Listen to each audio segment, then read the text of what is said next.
Hey everyone, I'm JC and welcome to Age of Reason. So today is actually technically my birthday, but I'm working hard. It's like that song, she works hard for the money, but I work hard for no money because my show is not making a profit whatsoever. I just want to remind people that I have my book out on Amazon, so please get it. It's a great read. If you enjoy reading books, then this is right up your alley. And today I'm gonna talk about climate change and coronavirus. So the solutions to both are often similar, and I'm going to talk why that is. So the title here is Why the Solutions to Coronavirus and Climate Change Are the Same.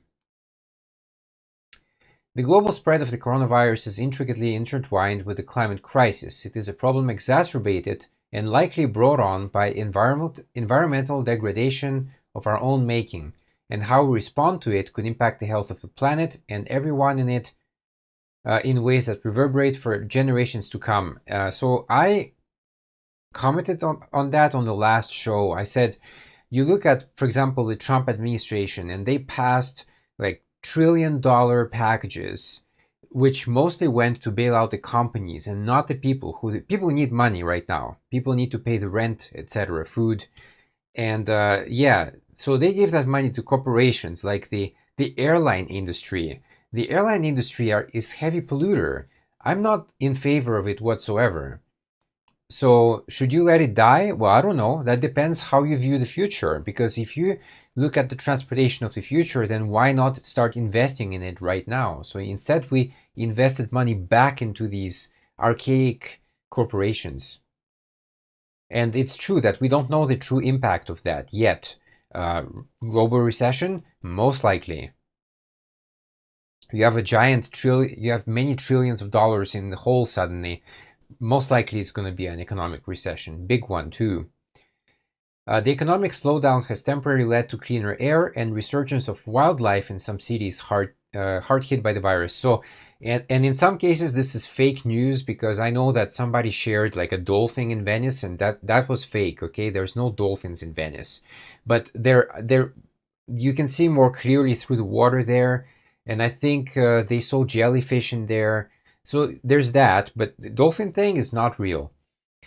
At the same time, there are indications that the pandemic is distracting from and derailing climate efforts, and that's certainly true. So they mentioned here that international meetings have been canceled. I don't really understand why. I thought like video conferencing is a thing in the 21st century. And in fact, the UN held certain video conferencing already. They had some funny moments there, because the first question is, can you hear me?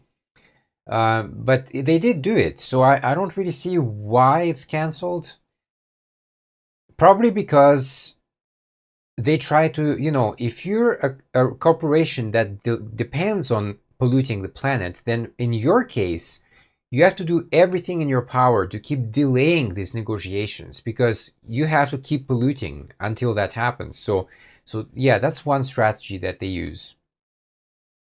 So these names here, over here, I commented on that before. I'm gonna say that's Bernstein. I know that in America sometimes it's Bernstein for some reason, but it's not written that way. So I think it's an Americanization of the name. So this is Bernstein. So he's a doctor, PhD. He's an expert on the health impacts of climate change, and so he's gonna say what he thinks about all that. So why does the virus pandemic, what does it have to do with climate change? Well, the connections between them are very real. Evidence is already emerging that shows that, for example, air pollution is increasing the odds of people who will die from COVID-19. So I said that on the last show, and this is where it came from. So they say here that if you have pre-existing like conditions from pollution, you have an increased chance of death by 15%. They do mention here that later they revised that down to 8%. But again, as I mentioned, 8% for some people, it's really the difference between life and death. 8% is 8%, Can't run away from it.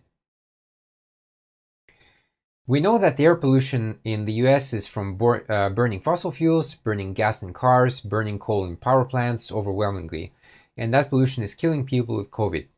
So climate solutions are pandemic solutions. Well, that's true, yes. If we reduce the pollution, then we have healthier people. That's a thing. Another connection is deforestation. Depending on how you cut the pie, around 20% of carbon emissions may relate in some way to deforestation. And deforestation is also a major contributor to infectious disease emergence. We don't necessarily understand how COVID emerged yet. The conspiracy theorists will point to that Chinese lab, but we have every reason to believe that it came into people from bats. And they're going to explain later why. So they say, for example, that Ebola, which is somehow making a small comeback in Africa right now, in some places there, we have evidence that suggests that destruction of forests in West Africa contributed to the movement of bats north. And that deforestation may have forced animal-human encounters that otherwise wouldn't have happened. In the Amazon rainforest, deforestation is strongly associated with malaria. So yes, if you cut down the forests, you're destroying natural habitats, and then so these bats and other animals that live there, they have to move because again, survival is the key there. So in the case of bats, they're going to move into areas with more people perhaps and mix in there. And of course, bats do carry the coronavirus. Not just bats, there are other animals too. So if they're out there in the wild amongst themselves, usually it's fine. But when they start mixing with people, that's when the problem starts. People see that the coronavirus is an existential threat. Well, that's debatable because, again, if you look at the overall population of the planet, and even if you count all the infected right now, let's round it up to about 8 million people, it's still a tiny, tiny fraction of the world's population. So yeah, I know that I think some people are making it worse than it is, and some people are making it not as bad as it is. So it's kind of like this middle ground there. We see the death counts mounting, we feel it coming, and we act. The climate crisis is killing us too, and we are failing to see that, or we just failing to act. Well, kind of both, I would say. I see, protests of.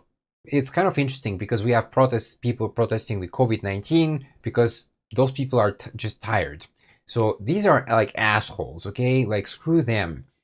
Then we have protests for the racism. So this, the black man dies somewhere, police brutality, racism, etc. People start protesting in the street, start rioting in the street.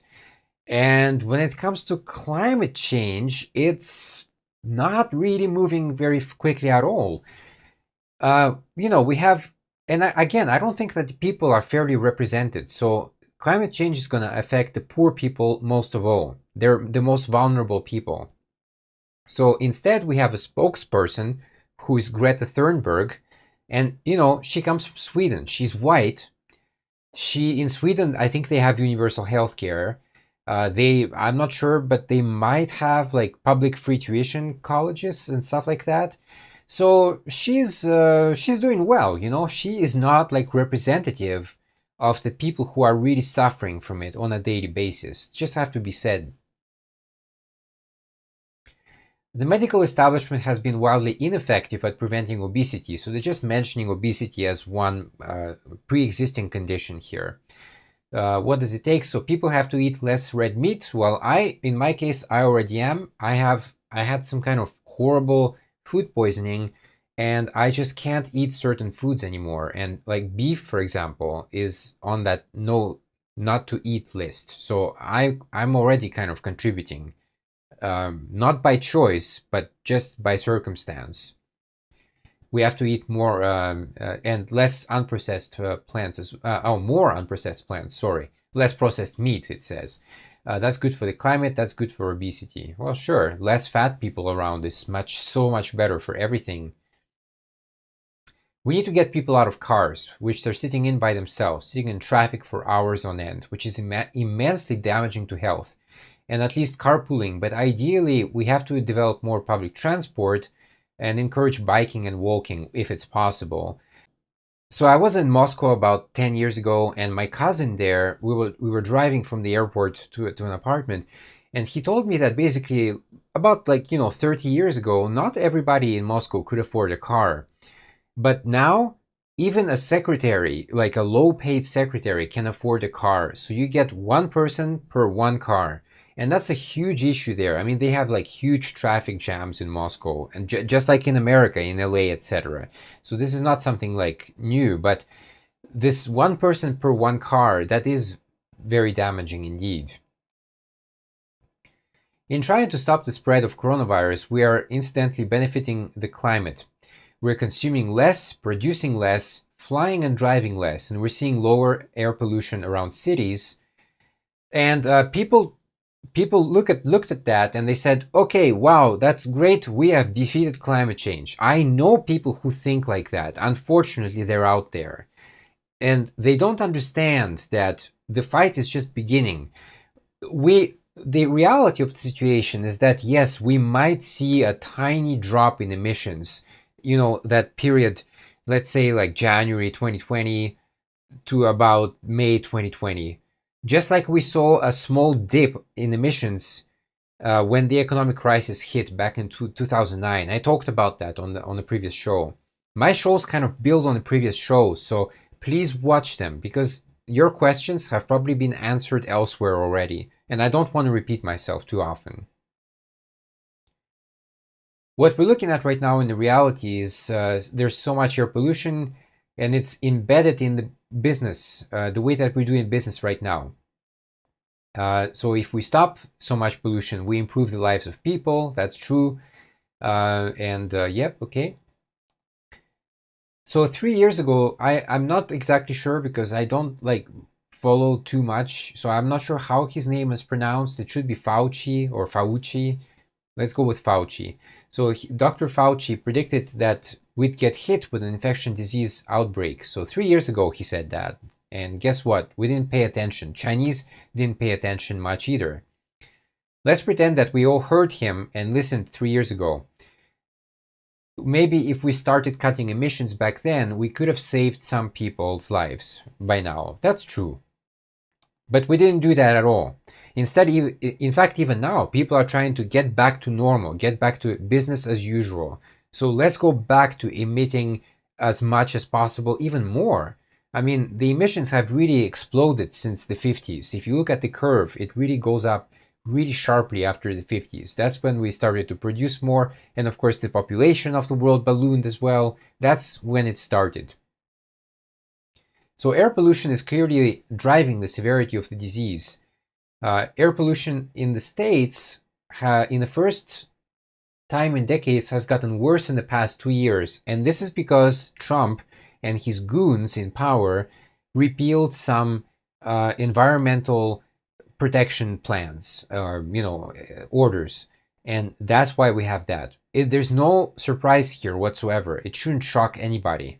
If you repeal, or environmental rules, of course, the corporations are going to start polluting again, and the air is going to basically decrease in quality, for sure. And again, coming back to obesity here, with all pollution and the obesity concerns that tie climate and COVID together, being poor amplifies those risks tremendously. And that's what I said also. So, you got people like Greta Thunberg, and I'm pretty sure she's well off. She's from Sweden, she's white, she has access to medical health care, she has access to education, she's all set pretty much. But if you talk to some poor farmer in Niger, or I don't know, Ghana or Mali, in some kind of Pacific Island nation, for them the situation is completely different. Okay, they don't have access to good healthcare, they don't have access to good education, and they're poor. And if the water rises in those places, they have nowhere to go, and that's a big thing.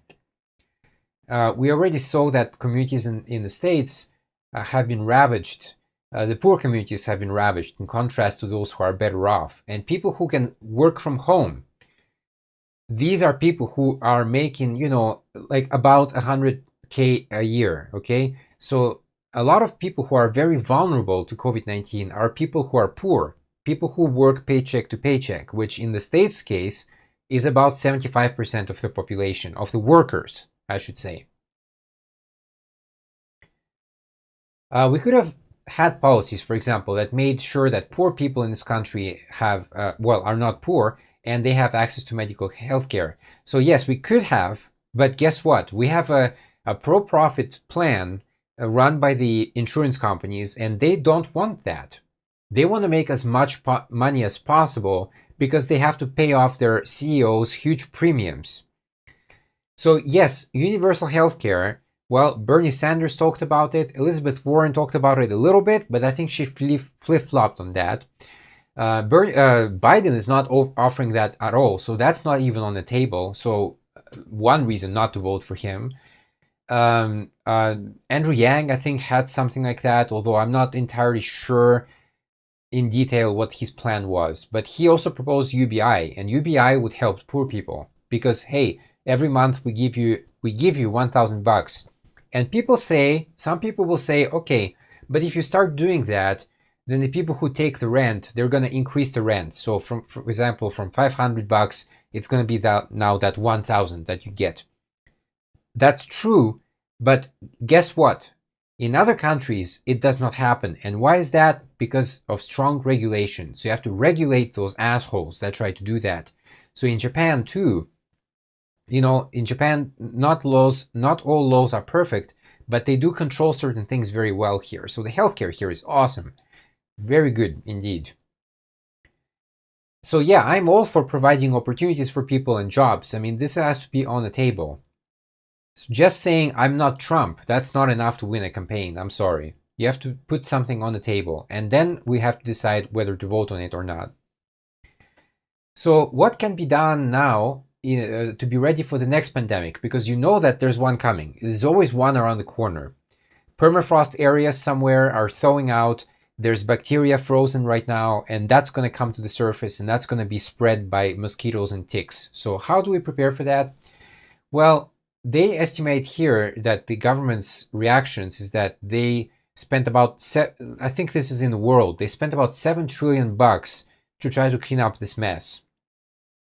And only a fraction of that, just about 100 billion a year, which is not a lot of money, by the way, a year in the world, would be enough to do what many conservation biologists say would be adequate for providing safe operating space for wildlife. But we're not going to do that. Sorry, I mean, I said on the last show, I'm a very pessimist person when it comes to that. I just don't see it happening.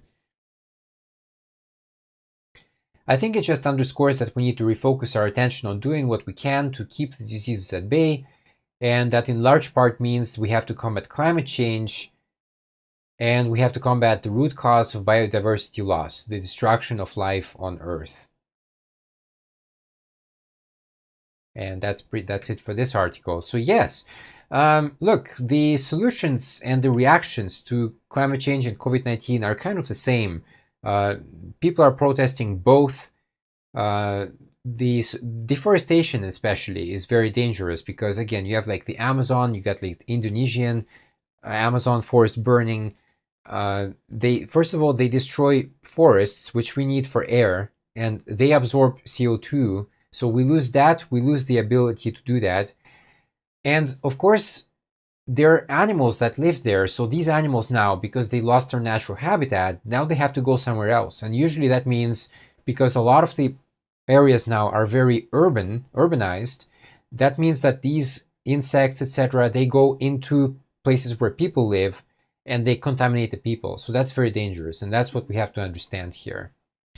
So I hope you found this educational. I certainly did. And I will see you next time. Bye-bye.